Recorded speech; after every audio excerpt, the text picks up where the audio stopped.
Compartimos el Evangelio del domingo 24 del tiempo ordinario en el año B. El texto es Marcos capítulo 8, versículos 27 al 35. Jesús salió con sus discípulos hacia los poblados de Cesarea de Filipo y en el camino les preguntó: ¿Quién dicen la gente que soy yo? Ellos le respondieron: algunos dicen que eres Juan el Bautista, otros Elías, y otros alguno de los profetas. ¿Y ustedes, quién dicen que soy yo? Pedro respondió: tú eres el Mesías. Jesús les ordenó terminantemente que no dijeran nada acerca de él, y comenzó a enseñarles que el Hijo del Hombre debía sufrir mucho y ser rechazado por los ancianos, los sumos sacerdotes y los escribas, que debía ser condenado a muerte y resucitar después de 3 días.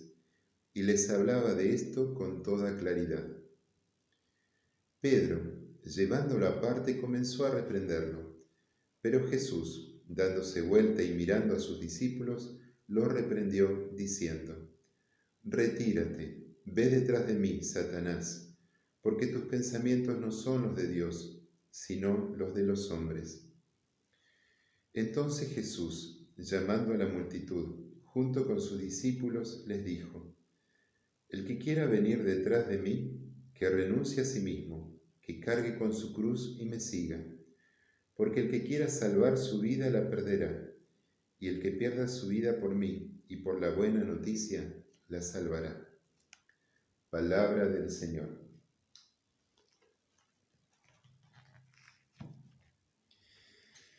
El domingo pasado vimos cómo Jesús sanaba a un sordo mudo en tierras paganas. Este signo lo ayudará a Jesús a comprender mejor la naturaleza de la misión del Mesías. Él debe iniciar un reino totalmente diferente, contrapuesto a los reinos humanos. Un reino que nacerá en Israel, pero que no quedará atrapado en las rígidas concepciones judías de su tiempo, sino que va a convocar a todas las naciones a formar un nuevo pueblo, una nueva humanidad. Jesús sabe que tiene que preparar a sus apóstoles para ser los artífices, los protagonistas de este reinado de Dios. Y sabe que ellos aún no están en condiciones de comprender la naturaleza de la misión que les espera. Sus ideas respecto del Mesías y el reinado de Dios son inadecuadas, están condicionadas por la estrechez del pensamiento israelita de su tiempo. Por este motivo, Jesús quiere estar a solas con sus discípulos y los lleva hacia el norte, prácticamente a territorios paganos, a Cesarea de Filipo. En esta región gobernaba Filipo, hijo de Herodes el Grande y hermano de Arquelao y Herodes Antipas. Él había fundado la ciudad de Cesarea en honor al César Augusto. A diferencia de su padre y sus hermanos, él fue un buen gobernante. Durante su dominio, toda la región floreció económica y culturalmente. Se construyeron numerosos palacios, templos, bibliotecas, teatros y otros edificios públicos. En este lugar, Filipo vivía con toda opulencia, junto con su corte y dignatario. No es de extrañar que los apóstoles, ante la visión de semejante riqueza, dejaran nacer la ambición en su propio corazón.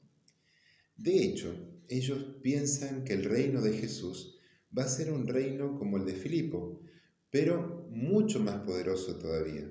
Por supuesto, un reino donde ellos mismos van a ser los primeros dignatarios. La pregunta de Jesús los sorprende. ¿Quién dice la gente que soy? Ellos van a responder: algunos Juan el Bautista, otros Elías, otros alguno de los profetas. Nosotros podríamos dar características de cada uno de ellos, pero esto no es lo importante. Lo importante es lo que todos ellos tienen en común. Ellos son personas que han sido llamadas por Dios, enviadas por Dios para una misión que los ha enfrentado a los poderosos de su tiempo. La gente no identifica a Jesús con Filipo, ni mucho menos con Herodes Antipas o con el César Augusto. Para la gente Jesús es un enviado de Dios. La respuesta es correcta, pero aún insuficiente. Entonces Jesús les vuelve a preguntar, ¿y ustedes? Es decir, ustedes que comparten conmigo la vida y me conocen no solo de fama, sino que conocen mis pensamientos, mis sentimientos, mis anhelos. ¿Quién dicen que soy? Pedro va a tomar la palabra y va a responder adelantándose a los 12, haciendo su confesión de fe. Tú eres el Mesías. La respuesta de Pedro es correcta, pero ¿qué idea tiene Pedro respecto del Mesías? Jesús no niega su identidad, pero va a prohibir que hablen de él. El motivo de este secreto mesiánico es que la gente aún no está en condiciones de entender la naturaleza de la identidad y de la misión del Mesías.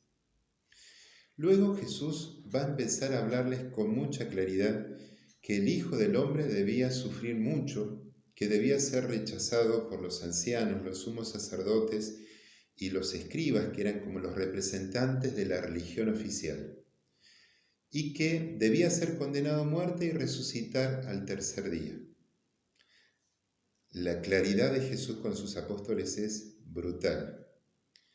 El Hijo del Hombre, Bar Adam en hebreo, es el modo en que Jesús se refiere al ideal del ser humano que él mismo encarna.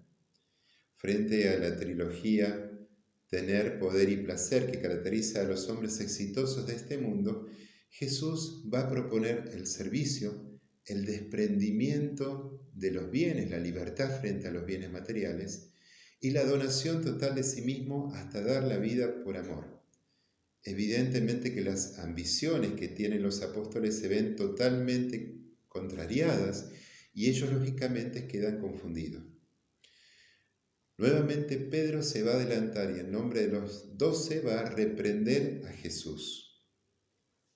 Un Mesías fracasado, rechazado, condenado, crucificado, no era lo que ellos esperaban.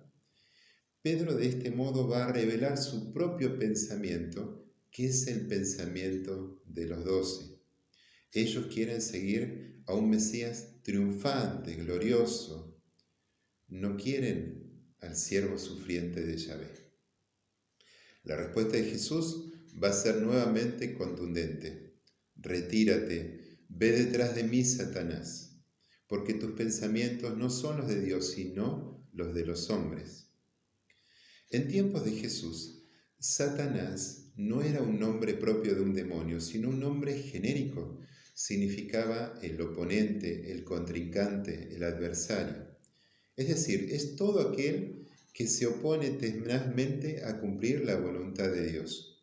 Por este motivo Jesús le va a decir a Pedro que vaya detrás de él, es decir, que lo siga. Significa que vuelva a ser su discípulo. Pedro en su desconcierto ha invertido los papeles.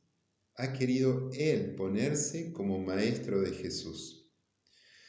Cada vez que nosotros queremos decirle a Dios qué debe hacer, estamos también invirtiendo los papeles.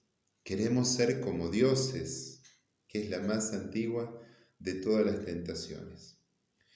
Entonces Jesús, llamando a la multitud junto con sus discípulos, les dijo: el que quiera venir detrás de mí, que renuncie a sí mismo, que cargue con su cruz y me siga.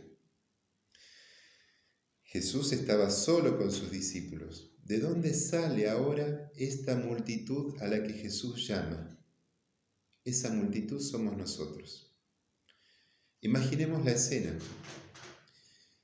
El protagonista de una película mira la cámara de modo fijo y le habla directamente al espectador. Bien, ahora Jesús nos está hablando directamente a nosotros, quienes leemos el Evangelio, quienes leemos la palabra. Si queremos seguir a Jesús, lo primero que tenemos que hacer es desentendernos de la búsqueda ambiciosa del éxito humano a la que nos somete el ego. renunciar a sí mismo. Es como quien renuncia a un trabajo y se desentiende de él. El discípulo de Jesús tiene que desentenderse de la obsesión por, por buscar la plenitud, por buscar la autorrealización. Porque esta plenitud nos va a ser dada mucho más de lo que nosotros imaginamos en la medida en que carguemos con nuestra propia cruz y sigamos a Jesús. Para esto tenemos que estar dispuestos a ser fracasados, perdedores, malditos a los ojos de los hombres, pero siempre por amor. Seguimos un crucificado, nos dice San Pablo, pero la cruz no es nuestro destino final, sino la resurrección. Nuestro destino final es la vida en abundancia que solo Dios puede darnos. Luego Jesús concluye, porque el que quiera salvar su vida la perderá, pero el que pierda su vida por mí y por la buena noticia la salvará. ¿Qué significa esto? Que aquel que no quiera jugarse por el Evangelio podrá alcanzar la plenitud, pero dentro de los límites humanos.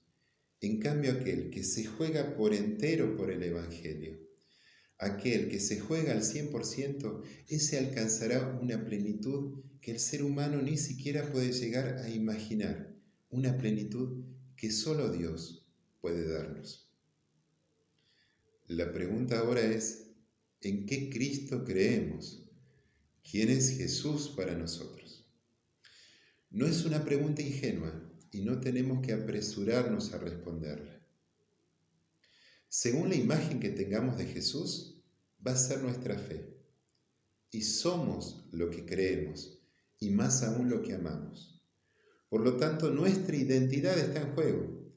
Y como le pasó a Pedro, quizás nos lleve toda la vida poder responder a esta pregunta. Jesús nos invita hoy a soñar cielos nuevos y tierra nueva. Y como aquel día, en Cesarea de Filipo, Él nos desafía. ¿Y ustedes? ¿Quién dicen que soy? Que tengas una hermosa semana.